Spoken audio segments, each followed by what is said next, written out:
The Force is with you, young Skywalker. But you are not a Jedi yet. Hey, what up YouTube fam, it's Dupree aka DarthVader here with some fresh brand new Star Wars news for you. But before we get into it, don't forget to hit that like and subscribe, and don't forget to check out my last video because it greatly helps out the channel. So let's get into it. Before Obi-Wan Kenobi attempted to offer context to the Jedi's lost years, Star Wars fans were left with little more than guesswork and speculation what became of Obi-Wan after the Jedi Purge. How did he survive, hidden from his apprentice turned Sith in the wastes of Tatooine? How does someone like Ewan McGregor turn into a white-bearded Alec Guinness? Obi-Wan clearly lived a hard life in his self-inflicted exile, but we never really got to see it. When we catch up with the former Jedi Master in the first moments of ObiWanKenobi, Obi-Wan is making a meager income and living on the outskirts of society. It's a long fall from the life he was used to, but according to McGregor, who reprised his prequel role for the Disney Plus miniseries, his life was once much darker and probably more interesting. In an interview with Vanity Fair, McGregor shared his initial ideas for Kenobi, including an alternate opening that would have painted the title hero in a very different light. He said, "The first episode used to start with me as a waiter in a bar. He's really lost his way, Obi-Wan," McGregor said. "He's drinking too much, gotten beat up, people are kicking me, and I'm just taking it, then stalking out into the night." The pitch was one of the first the Kenobi creative team came up with, but for whatever reason, it lost out the storyline and felt anticlimactic at best. Obi-Wan certainly doesn't have it easy in Kenobi's first episode. He gets a lot of flack from Owen Lars, Luke Skywalker's guardian. He's also lost the bravado that made him such a formidable warrior in the prequels.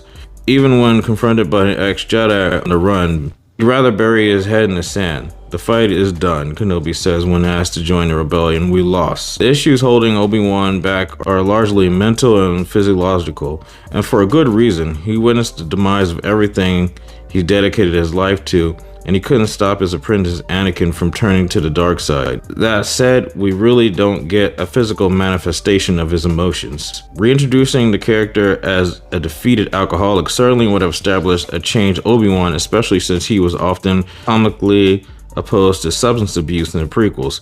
It would have made Obi-Wan's comeback that much more compelling to watch, particularly when he has to face off against Darth Vader at the height of his powers. Obi-Wan would have had to fight back more than his survivor's guilt and fear.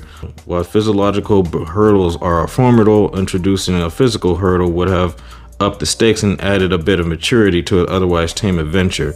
He didn't need to become an idle burnout war reminiscent of McGregor's days in Trainspotting, but the show needed something to make itself stand out. The biggest problems plaguing Kenobi was its resilience on nostalgia.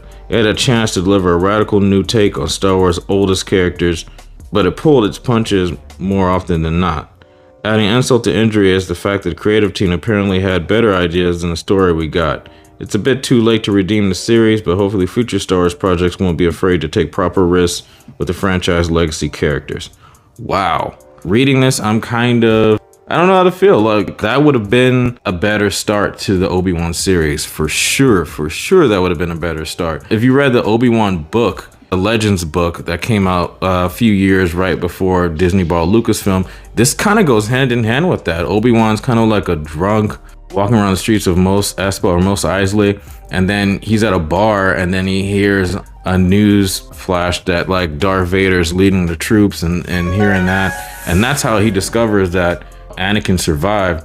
This would make more sense that they did this, like that he's, you know, kind of a washed out burnout. And seeing as in episode 2, like they said in this interview, yeah, he was more inclined, you know, to go to a bar and have a drink. This would have like heavily like fed into that. This would have gone hand in hand with that.